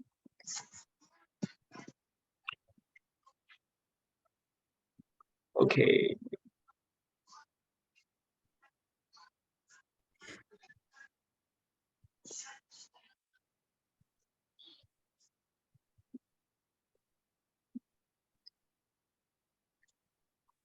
Kak, boleh bertanya? Oh, okay, more question. Okay, mungkin after this, okay, after this. So first, again, Okay. thank you very much for Francisco. This is our token appreciations delivered to you as our the invited speaker, and then also for Atifa. Thank you so much. We learned a lot from you, and of course, I'm going to send this to your email. And do you for Ativa and Franz, do you still want to answer the there is one last question? That'd be okay for you, you know? Sure. Yes. Okay, sure. Please, siapa tadi yang mau tanya? Boleh langsung bertanya. Okay, thank you. I want to ask Mr. Francisco. Tadi what linguistic arm di situ to acquire content compared in the international language, how to ask a play in the formal word. Could you repeat again the question? So who does it apply in the formal word? Who does? Maybe Haikal can paraphrase. Kal. Thank you. Yeah. Kal. Maybe mungkin bisa dijelasin dulu dalam bahasa Indonesia. Mbaknya nanti coba saya bantu. Oke. Maksudnya tadi di situ dikatakan tugas dari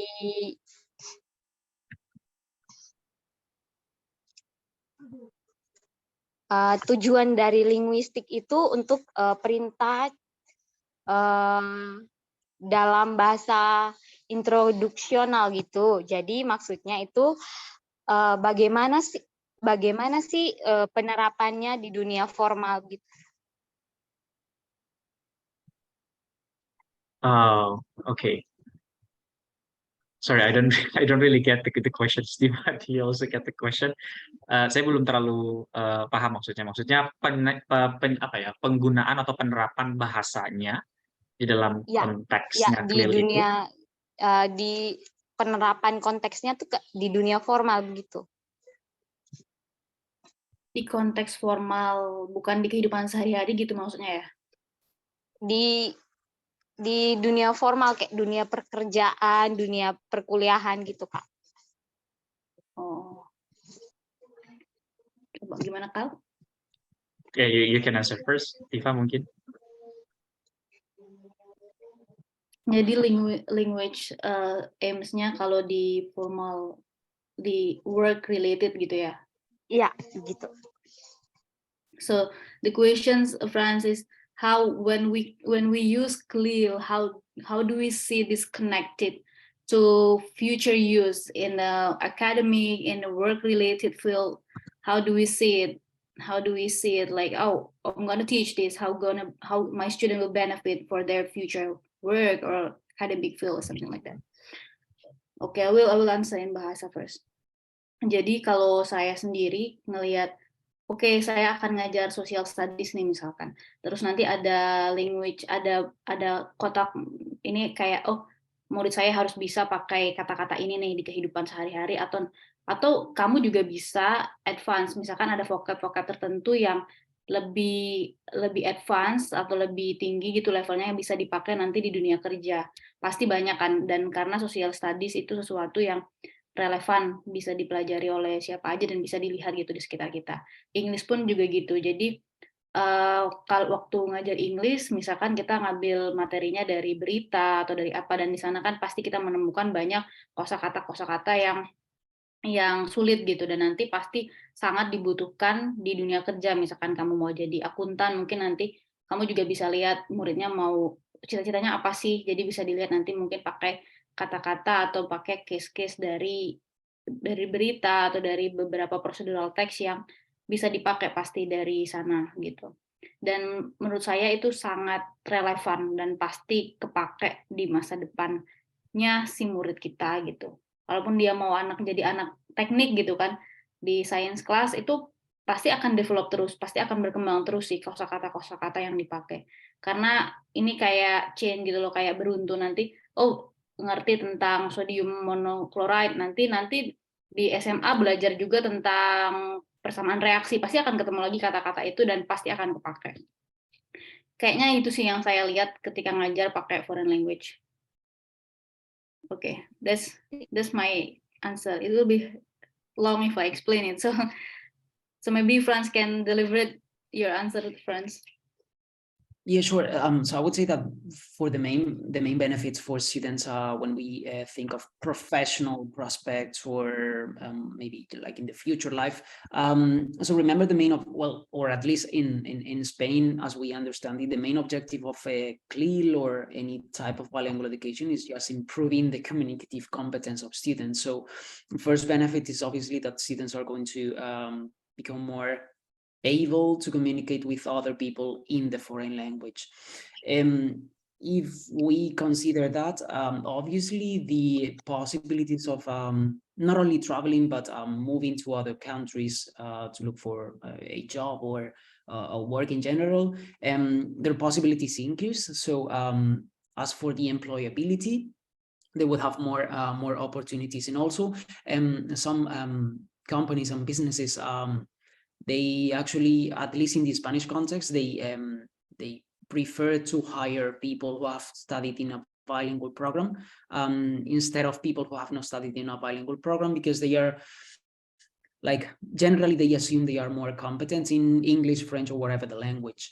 And also in terms of intercultural benefits, I would say this is a very important thing and an important benefit of bilingual education, because of the cultural part of CLIL.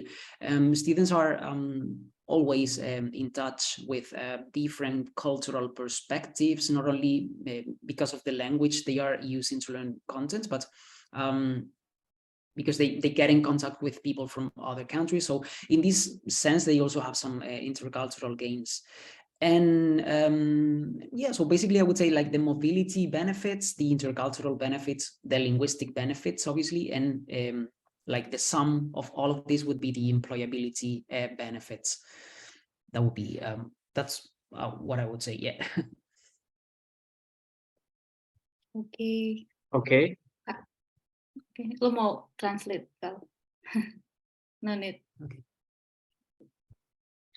Okay. I think we have another question. Yes, once more. Yeah, please. It's not Sure. about the question. In the future agenda, if there is the discussion like this in the context of linguistics, would you like give the information maybe by using the FB, Facebook, or the other? And what's kind of the topic in the near coming agenda? Thank you. It's specially referred to Mr. Francisco. So could you repeat again the you're asking about the prospects of bilingual education, or did I get that wrong? If there is the seminar or webinar in the near future, what's kind of the topics, and then would you like to give the information, and which media do you choose, Facebook or the other? Thank you. So maybe it means like if in the upcoming time, if there are more maybe conferences or seminar about this topic, which is CLIL, maybe he will be also interested to join, and which type of social media platform that he can also find and see. Maybe that's what I. Okay, so yeah, but well, Twitter, I would say that is quite useful in that sense, and also ResearchGate. Maybe I don't know if you use it in, or you're familiar with that in Indonesia, but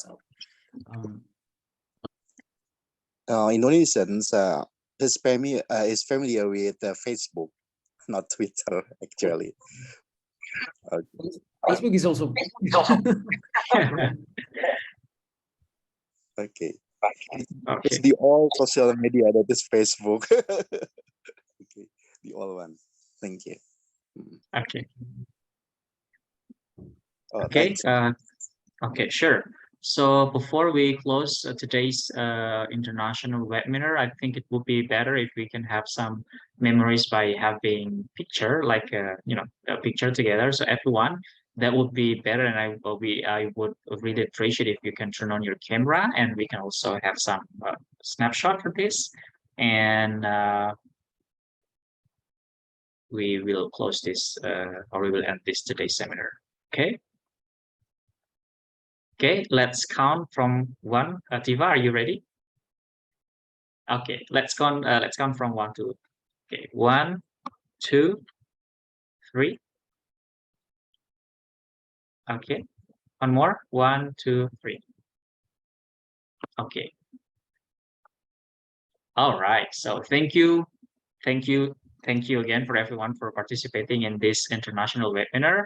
So we will see you again in the next presentation or international webinar we can have about this topic or any other topic. Okay, so thank you. The last I say, maybe thank you again.